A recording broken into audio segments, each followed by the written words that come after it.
Buenos días, tardes, noches, según el tiempo en el que se consulte este texto.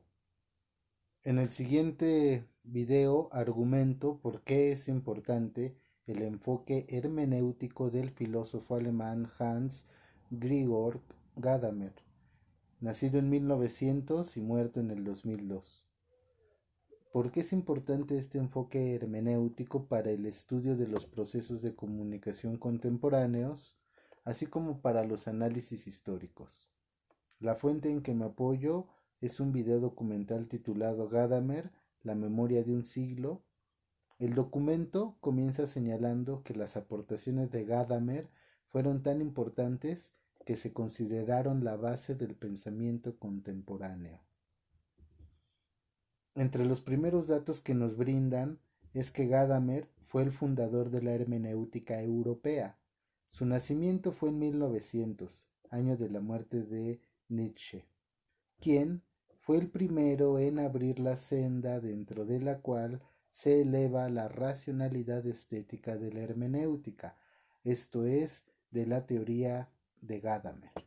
En el documento nos hacen entrever por medio de una metáfora curiosa cómo es que Nietzsche le pasó la estafeta del pensamiento a Gadamer, ya que muere en el año en que Gadamer nace. Es Nietzsche el primero en mostrar que no hay hechos, o de otra forma dicho, verdades tautológicas, sino más bien interpretaciones, con lo cual el pensamiento positivista queda cuestionado.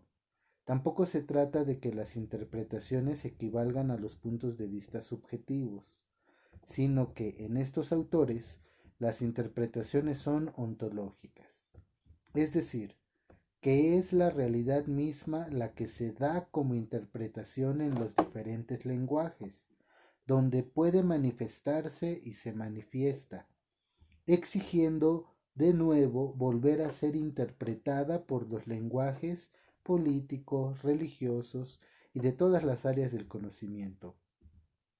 Esta idea vital, desde mi punto de vista, responde a la pregunta del por qué es importante para el estudio de los procesos de comunicación contemporáneos, así como para los análisis históricos, dado que tanto los procesos contemporáneos, así como los análisis históricos, parten de puntos de vista particulares de los sujetos, en estos casos el analista y el comunicador, mientras que la realidad de esos procesos que se comunican no es una, sino que es la interpretación de quien lo comunica.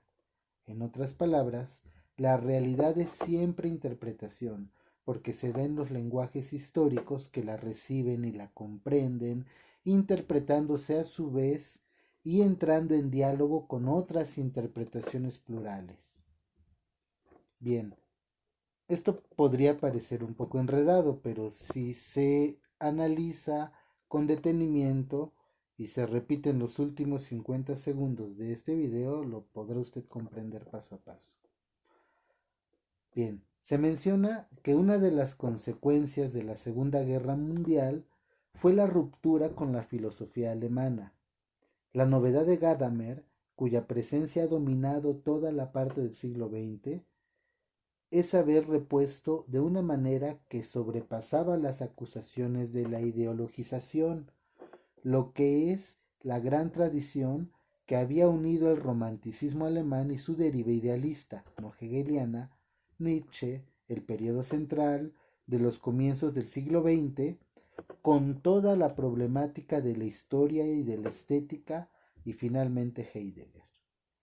Esto capacitó y facultó una vuelta a la memoria de la gran filosofía, de manera que el flujo histórico fue recompuesto y se hizo posible obtener la herencia y no la interrupción que propició la guerra. A medida de que pasaba el tiempo, esto se ha tomado con tanta importancia que se ha vuelto la koiné contemporánea. Todo esto dicho de esta manera sin duda que parece demasiado enredado, pero en otras palabras más metafóricas pero comprensibles, lo que Gadamer representó para el pensamiento universal fue un puente entre los pensadores alemanes que con toda la problemática de la historia de la guerra y de la estética y finalmente Heidegger, bueno, unió estas partes, los pensadores alemanes con la problemática de la historia y de la estética.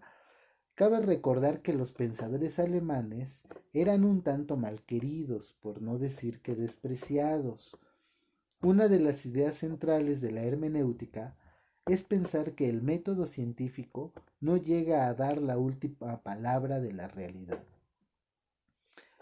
Es decir, tendremos que abrir otro de estos video compartidos para determinar la importancia que tiene el método científico, mientras que Gadamer se dedica a cuestionarlo y dice que no llega a dar la última palabra de la realidad, ni logra abrir la estructura última de nuestro comprender.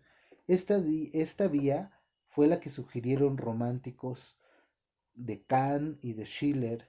Para ellos la palabra poética y no la científica es la que nos alcanza para definir la realidad y la transformación de la realidad. Se refieren a Hölderlin, quien sublime el lenguaje poético que entra en lo desconocido y abre el mundo imaginario de lo divino y de lo humano. La vía no sería la ciencia, sino la poesía, dado que las combinaciones de sus significados nos abren hasta el extremo las posibilidades. Ese inicio de una nueva forma de acercarse al ser, en su ausencia y en su olvido, y la dificultad del nuevo lenguaje que se precisa, la cercanía entre poetizar y pensar. Bien, eso es algo nuevo que da inicio con este hombre. El positivismo e historicismo son los blancos de crítica de la hermenéutica.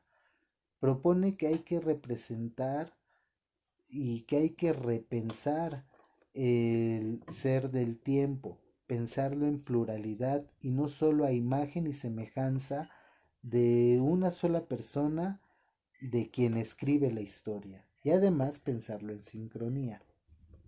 La hermenéutica se abre a las posibilidades no agotadas de todos los pasados y al futuro anterior, en el que se desvela lo aún no dicho y lo pensable en las obras de arte inagotables. Aborda los pasados posibles y ocultos que pueden alterar los tiempos que corren, es decir, el presente, lo que llama Gadamer el comprender la hermenéutica. Escuchar, comprender, aprender, discutir, comunicar y desintir de los otros. Por si esto no quedara claro, se considera que la historia realmente fue escrita por los vencedores. Pero, ¿qué hay de los derrotados y su historia?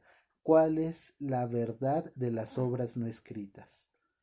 Esto es vital e importante para comprender que la historia que sabemos es cuestionable y asegurar que no tenemos la verdad de los sucesos, sino solo una interpretación, y en este caso de la historia es la interpretación de los vencedores.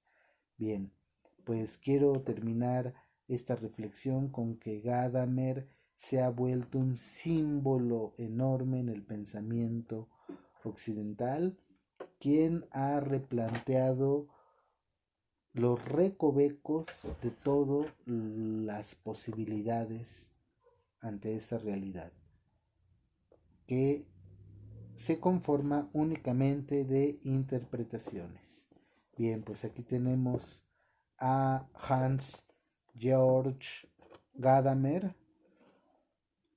quien, repito, nació en 1900 y murió ya en el 2002. Sin duda una vida muy longeva de 102 años, que en otro bloque seguramente nos dedicaremos a extraer. Puntualizar por último que es curioso que Nietzsche fue quien le pasó la estafeta, como en estas carreras de 100 metros, ¿no? Para que siguiera con el pensamiento y su construcción del mismo.